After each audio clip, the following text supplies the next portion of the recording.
My name is Gavin Evans, and this is my review of Project Hail Mary. And everybody seems to love this movie. Everybody is hyping it up. Like on Rotten Tomatoes right now, it has a 95% from the critics and a 98% from the audience. So does this movie live up to the hype? Why, yes it does. I loved this movie, and the more I sit with it, the more I love it. So let's begin by talking about the cast. And look, at this point, Ryan Gosling is one of the best actors ever. Like he can just do it all. A movie like Blade Runner 2049, La La Land, Laws and The Real Girl. This movie, he was the best part of Barbie. Like the guy is just excellent in everything. And there are other characters in this movie, but lots of it is a one-man show. This entire movie relies on his performance and he knocks it out of the park. He is so charming and likable and entertaining and funny, and he brings dramatic weight when needed. He's incredible. Then we've got James Orwitt's character, who I loved. I thought he was so charming and endearing and funny, and James gives a great performance here. Sandra Hurley, who I mostly know from Requiem and Anatomy of a Fall, she could have been a forgettable side character, but I actually thought she brought a level of depth here. She does a great job in her minimal screen time. So, the movie is well acted, and it's very well directed by Phil Lord and Chris Miller, who are honestly one of my favorite directors ever at this point. They have such ambition and creativity, and they just deliver time and time again. This movie is very well crafted. The cinematography by Craig Fraser is stunning, and they also understand that bright colors are cool.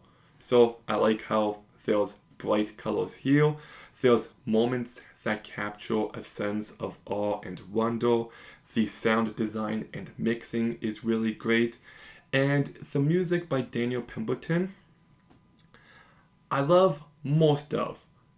Some moments it felt a little off, but 97% of the time I loved it.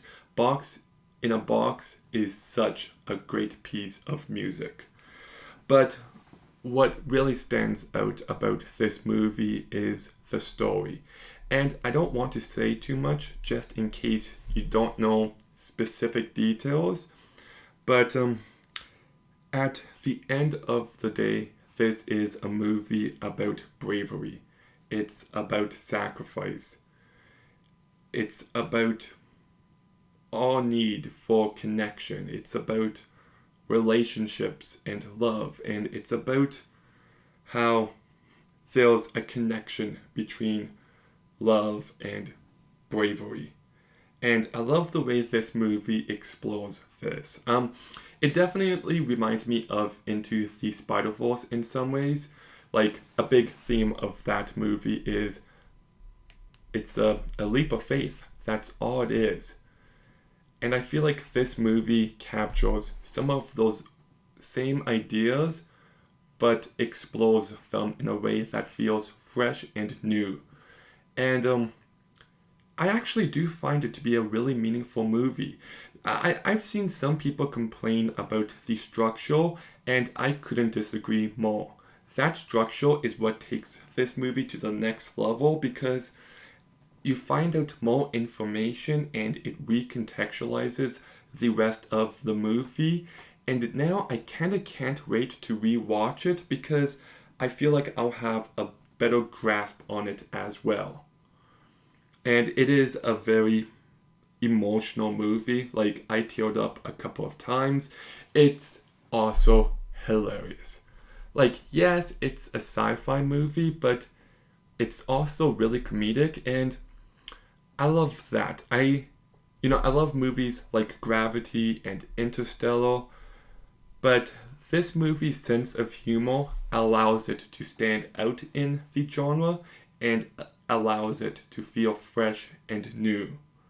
And the moments that need to be tense, the moments that need to be emotional, still succeed in that. So the comedy never takes away from the drama, and tonally, Phil Lord and Chris Miller just nailed it. I also do like how this movie is about smart people doing smart things. Like, it's just really engaging, and it's a long movie, but I was never bored for a single second. So I really do love this movie a lot. But as I left the theater, I thought it was great, but I did have a couple issues, and mainly it came down to the ending. Because you think it's going to end in a few minutes, but it keeps going.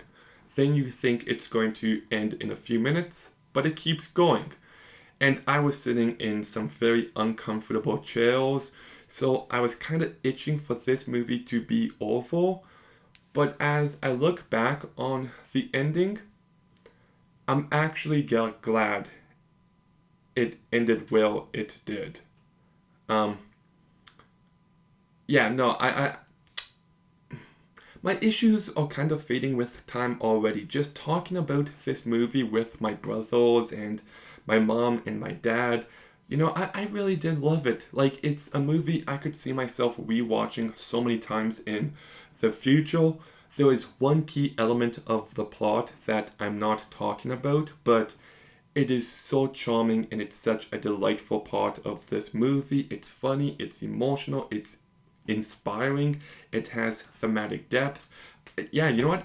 I loved it. I'm gonna give Project Hail Mary a 9 out of 10. This movie is just sitting so well with me. There is one scene near the end, and I just thought it added so many layers to the movie, and I kind of want to watch it again. And 2026 just continues to be a phenomenal year for movies. Like, I am blown away and I am loving this year so far. Like, I can't think of the last time I've been so positive on so many new movies, but the movies I'm giving praise to deserve the praise. But Project Hail Mary, have you seen it? What did you think? Let me know in the comments down below. Make sure you like, comment, subscribe. Stay tuned for more videos soon. And Gavin out.